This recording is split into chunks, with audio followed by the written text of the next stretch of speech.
Yeah, it's been awesome. You know, you get to see a lot of the community leaders, you know, policemen. Just met the mayor of Washington County.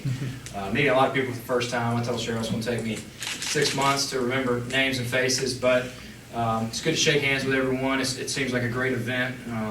Salvation Army does a great job in this area from what I've been told, and I told them if they ever need me to speak at anything or be at anything, I'd love to be available for them, and it seems like a great event for a great cause. What was it about ETSU that really brought you here?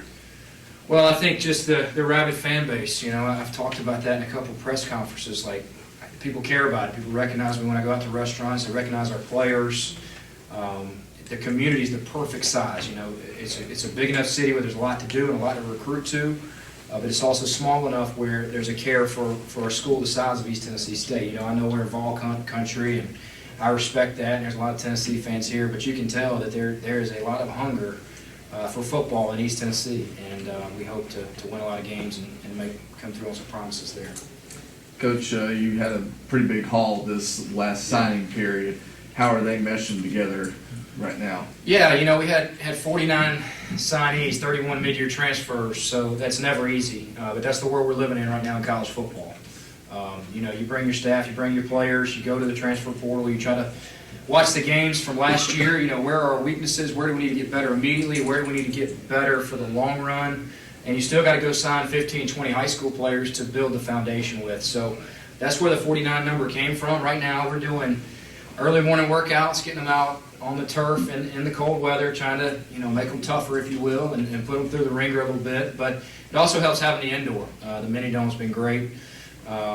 To have that and be able to work out in there, speed train in there. We're working out 5 days a week, giving them the weekends off right now. Recruiting, thankfully, is over. I'm able to see my family a little bit on the weekends. We start spring training on March 18th, and we finish April 19th with a spring game in Bill Green Stadium at 7 p.m. on the 19th, of Friday night. We'd love to have you there. We're trying to get 5,000 people there.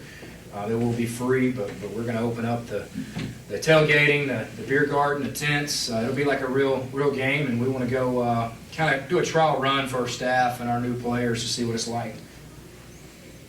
Brought in a lot from Gardner-Webb. Just talk about how excited should Johnson City be to see them. Yeah, you know, bringing in 18 players from our previous school, it's never easy to merge the two rosters, right? You got guys that you spent the last 2 years with. You got 60 guys that you're just meeting for the first time. You're bringing in 15 new transfers from other schools. Our hardest job right now is to merge the roster. Our kids from Gardner-Webb love it here. They've been accepted with open arms. Our locker room's been fantastic. We've had no fights or arguments or conflict up to this point. I'm sure there will be, and conflict's good sometimes. You know, you got to have that on a good team.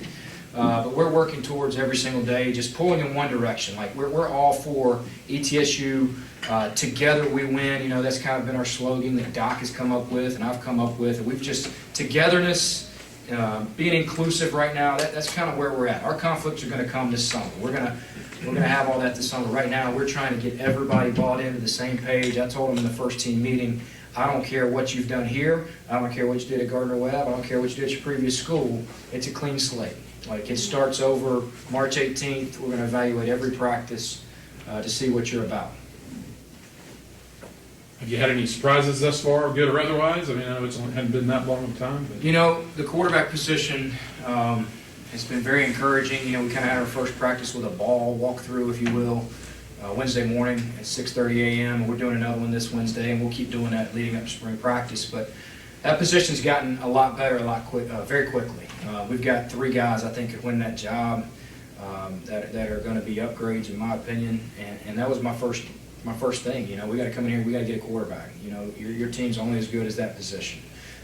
You watch the NFL. There's about 10 teams that can win the Super Bowl. They're the teams with the 10 best quarterbacks. So if you don't get good there, everybody else suffers. They touch the ball every play. I've been a quarterback coach and offense coordinator my whole life, so I take pride in that position and making that position tough and putting them through the ringer a little bit. We've seen the effect that NIL deals have had on FBS schools. Yeah. At an FCS school, is it still as stringent? Are you still finding difficulties in bringing kids in on that? Yeah, we are.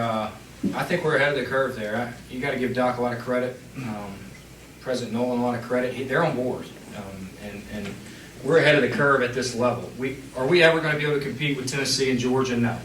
If a kid's going to go there, they're going to go there. We don't want to lose kids to ETSU, App State, Western Kentucky, Chattanooga. We want to make sure we're keeping those kids here and keeping our best players from going into the transfer portal for financial reasons. We have a collective that we are starting called Bucs for Good, which will be active maybe today, where people can donate to, and it's a tax write-off, and I can't tell you how much that helps us. Even, at our level, we're not paying kids $10,000, $12,000. We're not.